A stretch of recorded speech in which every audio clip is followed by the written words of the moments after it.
하나님, 오늘도 신실하신 하나님 앞에 하나님이 말씀하시고 약속하신 것을 반드시 지키실 것으로 믿고 나와 그 말씀과 주의 은혜를 의지하여 기도하고 사모합니다.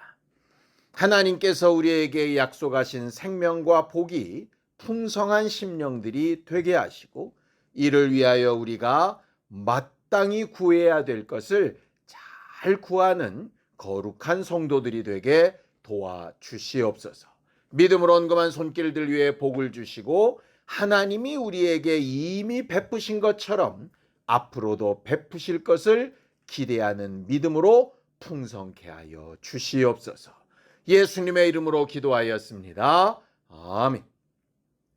하나님의 말씀은 잠언서 20장 10절에서 15절까지 말씀을 함께 합독하겠습니다. 잠언서 20장 10절에서 15절까지 말씀입니다. 함께 읽습니다. 시작. 한결같지 않은 저울 추와 한결같지 않은 되는 다 여호와께서 미워하시느니라. 비록 아이라도 자기의 동작으로 자기 품행이 청결한 여부와 정직한 여부를 나타내느니라. 듣는 귀와 보는 눈은 다 여호와께서 지으신 것이니라. 너는 잠자기를 좋아하지 말라. 내가 빈궁하게 될까 두려우니라. 내 눈을 뜨라. 그리하면 양식이 족하리라. 물건을 사는 자가 좋지 못하다 하다가 돌아간 후에는 자랑하느니라. 세상에 금도 있고 진주도 많거니와 지혜로운 입술이 더욱 귀한 보배니라. 우리 하나님은 우리 인생들과 달리 변함이 없으시고 언제나 정직하신 하나님이라고 그렇게 기록하고 있습니다. 성경을 보죠. 야고보서 1장 17절입니다. 함께 읽습니다. 시작. 온갖 좋은 은사와 온전한 선물이 다 위로부터 빛들의 아버지께로부터 내려오나니 그는 변함도 없으시고 회전하는 그림자도 없으시니라 라고 이렇게 이야기하죠. 회전하는 그림자가 없다라는 말은 무슨 뜻이냐 하면 그림자가 왜 움직이죠? 내가 그대로 있어도 우리가 해시계를 보면 해시계가 움직이는 건 아닌데 그대로 있어도 주변의 환경인 해가 움직이니까 그림자가 바뀌죠. 그러니까 회전하는 그림자가 없으시다라는 뜻은 무슨 얘기냐 하면 주변의 환경이나 형편에 영향을 받아서 바뀌지 않으신다는 얘기입니다. 예를 들어 우리가 동의한다고 하나님의 역사가 이렇게 바뀌고 동의하지 않는다고 하나님의 역사가 저렇게 바뀌고 하지 않는다는 얘기예요.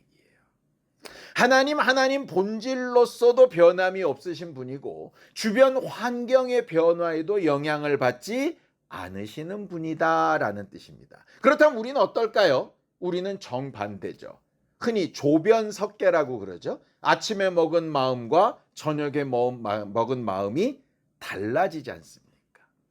또 우리가 그 마음을 변치 않고 혹 유지한다 할지라도 상황이나 환경이나 형편이 바뀌게 되면 우리가 또 바뀌게 되잖아요. 그래서 오늘 저녁에도 우리가 기도할 텐데 기도할 때 막 열심히 기도하는데 그 열심히 기도하는 마음이 내일도 그대로 유지될까? 사실은 잘 모릅니다. 또 그렇게 내가 기도한 대로 응답이 됐다 그래서 일주일 후에 한 달 후에 크게 감사하다. 혹시 그때 그렇게 된 게 잘못된 거야. 이러지는 않을까? 사실은 우리가 살아오면서 수많이 느꼈잖아요.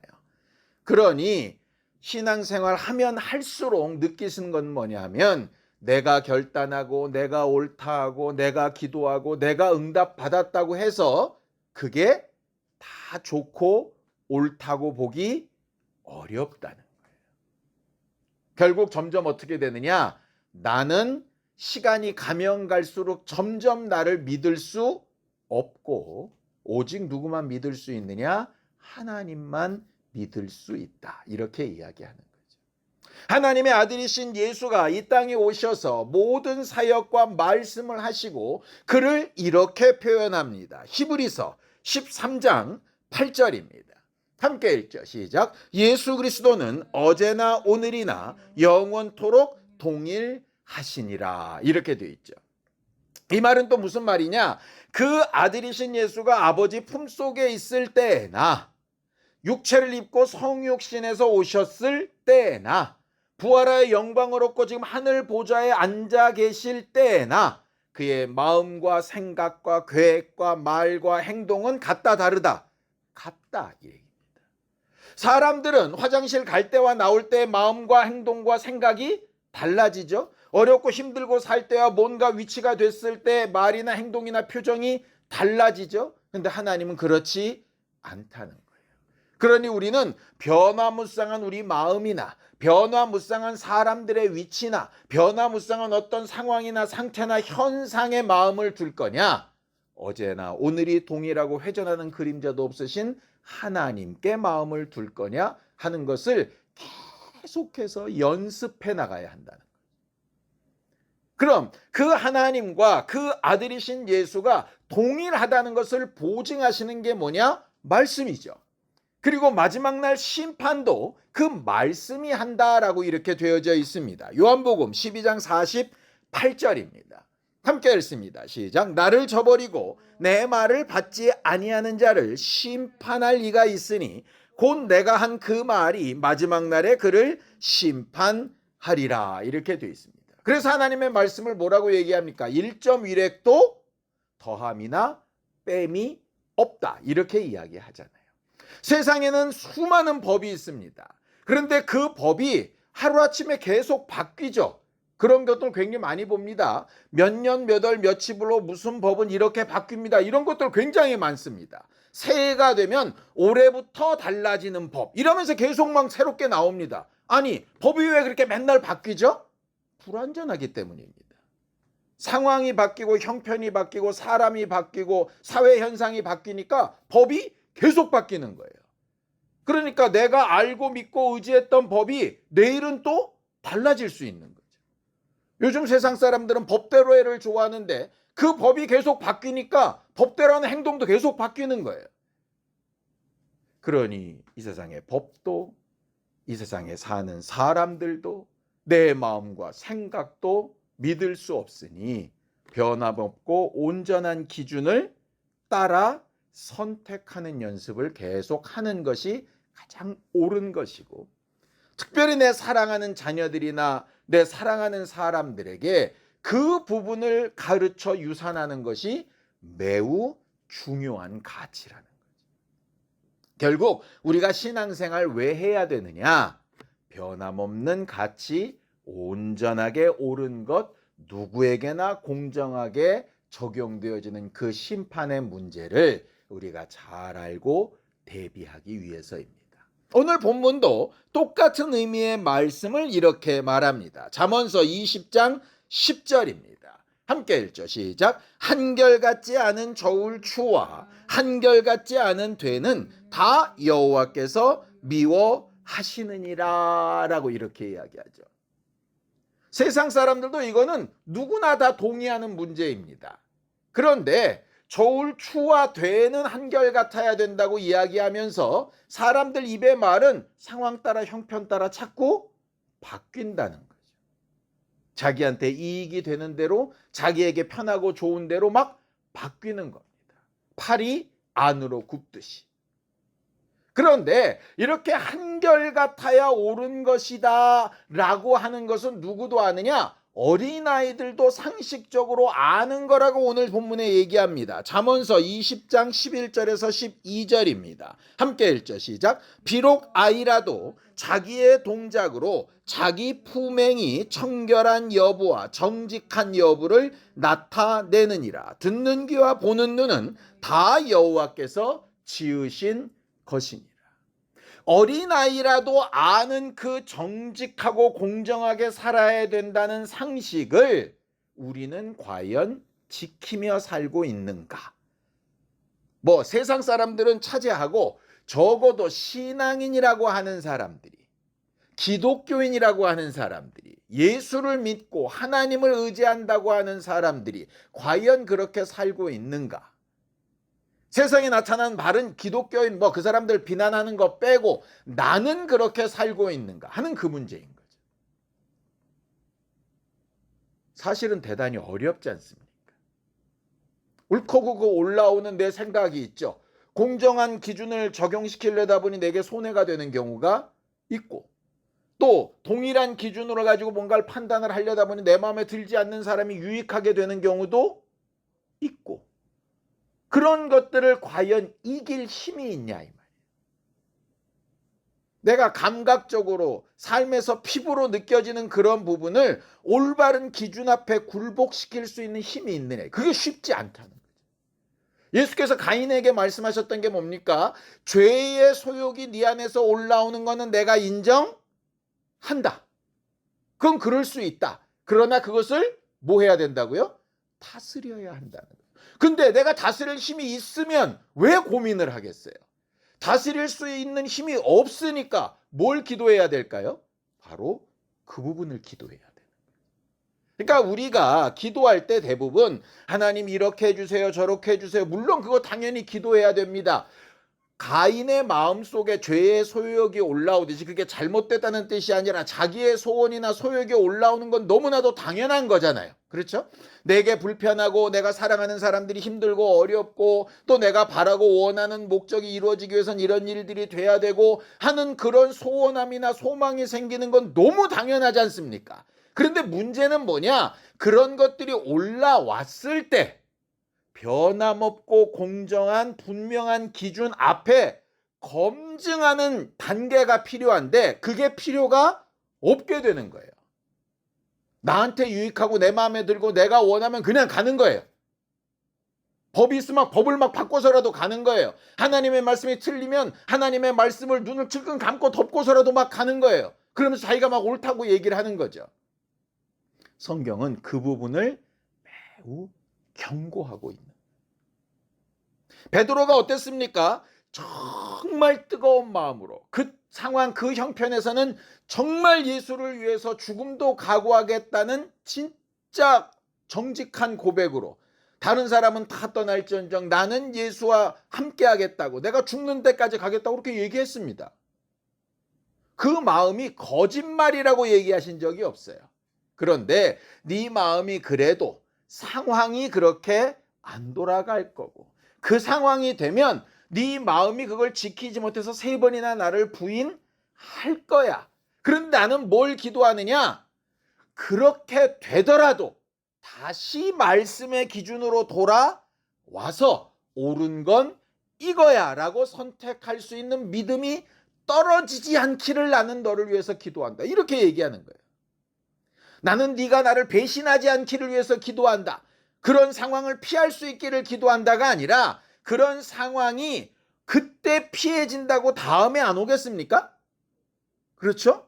그 문제를 요행이 그냥 넘어갔다고 그 다음에는 그런 상황에 또 안 맞닥뜨릴까요? 당연히 맞닥뜨린다는 얘기예요. 하느님께서 우리에게 원하시는 기도와 그 제목은 뭐냐? 그런 상황을 만날 때마다 한 단계를 끼는 거죠. 하나님의 기준에 옳은가 그른가. 물론 때로는 옳은 걸 잘 선택해서 칭찬을 받을 때도 있고 때로는 알면서도 내가 연약해서 넘어지고 자빠지고 시험에 들 수도 있겠죠.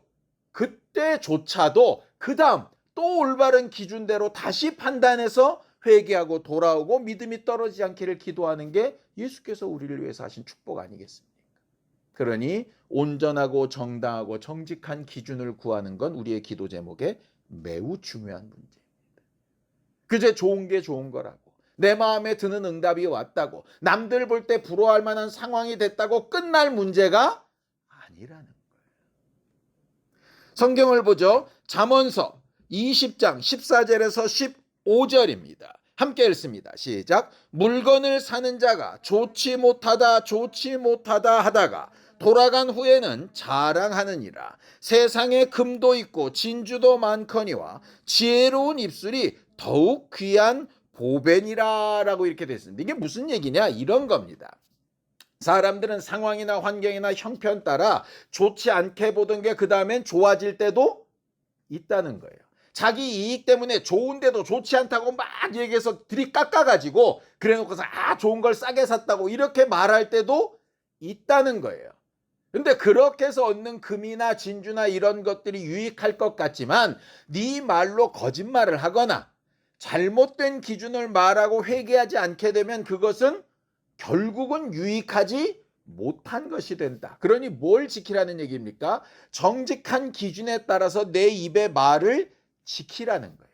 기도할 때도 하나님의 정직한 기준에 맞는지. 그래서 성경이 이렇게 얘기하죠. 무엇이든지 주의 뜻대로 구하면 행하심이라. 이렇게 되어져 있어요. 주의 뜻대로 구한다는 게 무슨 얘기입니까? 주의 뜻이 요거 해라 저거 해라도 있겠지만 실질적으로 모든 선택과 결정 앞에 하나님이 말씀하신 변함없는 기준에 대하면 내가 어떻게 하는 게 옳을까라는 고민이 필요하다는 거죠. 그래서 그 다음 말씀이 이해가 되는 거예요. 잠언서 20장 13절입니다. 함께 읽죠. 시작. 너는 잠자기를 좋아하지 말라. 내가 빈궁하게 될까 두려우니라.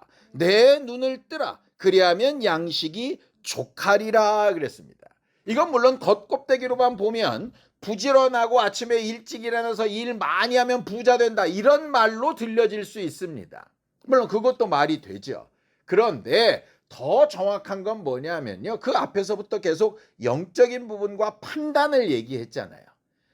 내가 지금까지 해왔던 대로 옳은 게 옳은 거고 좋은 게 좋은 거라고 대충 게으르게 더 이상 살펴보지 않고 하는 방향대로만 간다면 게을러져서 빈궁하게 될 거다. 예전에 맞았던 기준이 지금은 달라져서 잘못된 선택과 결과에 이르게 될 거다. 그러니 하나님의 기준에 눈을 떠라. 계속해서 떠서 하나님의 기준에 맞는지를 계속 살펴라. 그리하면 너에게 유익함이 있을 거다라고 이렇게 말하시는 거예요. 결국 우리가 매주 예배하고 말씀을 읽으라고 하고 큐티를 하라고 하고 또 여러 가지 말씀을 나누고 기도 제목을 나누고 하는 이유가 어디 있습니까? 매일 눈을 뜨고 하나님의 기준에 맞는 일 다시 한번 살펴보고 내가 지금까지 해왔던 일과 앞으로 해 가야 할 일들을 하나님 말씀의 기준 앞에 어떻게 적용시키며 살 거냐를 생각해 보기 위해서 예배도 하고 기도도 하고 하는 건 아니겠습니까? 그냥 내 마음에 원하는 것만 이루기 위해서 막 열정내고 땀을 흘리는 일이라면 그냥 산에 올라가서 큰 나무나 불상 앞에 기도하는 것과 뭐가 다르겠냐 이 말이에요. 결국 말씀하시고 가르치시는 하나님 앞에 내가 어떤 기준을 세울 거냐 매우 중요한 문제죠. 살아가면서 어떤 선택이나 결정을 할 때마다 하나님이 세우신 기준에 맞춰서 하나님이라면 이 상황과 이 형편에 내게 뭐라고 하시고 어떻게 하라고 하실까? 뭐가 하나님의 기준에 맞을까? 생각해보고 성령을 의지하고 응답을 구해보는 우리 모두가 되기를 예수님의 이름으로 축원합니다. 함께 같이 기도하겠습니다. 하나님 아버지, 우리는 하나님께서 우리에게 주시는 정직하고 공의로운 기준 위에 우리의 마음과 생각과 판단과 모든 욕심과 상황을 올려놓고 그것으로 잘 분별하며 인도받는 거룩한 교회들이 되어지기를 원합니다. 하나님 앞에 늘 겸손하게 하시고 하나님께서 우리를 쓰시는 증거와 능력들이 나타나도록 도와주시옵소서. 오늘도 말씀에 의지하여 기도하여 싸우니 응답하시는 하나님의 능력을 기대하고 소망하게 하여 주시옵소서. 이제는 우리 주 예수 그리스도의 은혜와 하나님 아버지의 극진하신 사랑과 성령님의 감동하시고 함께 하시는 분명한 증거가 정직한 기준을 바로 세우며 구하는 우리 모두 위에 이제로부터 영원까지 함께 있을지어다. 아멘.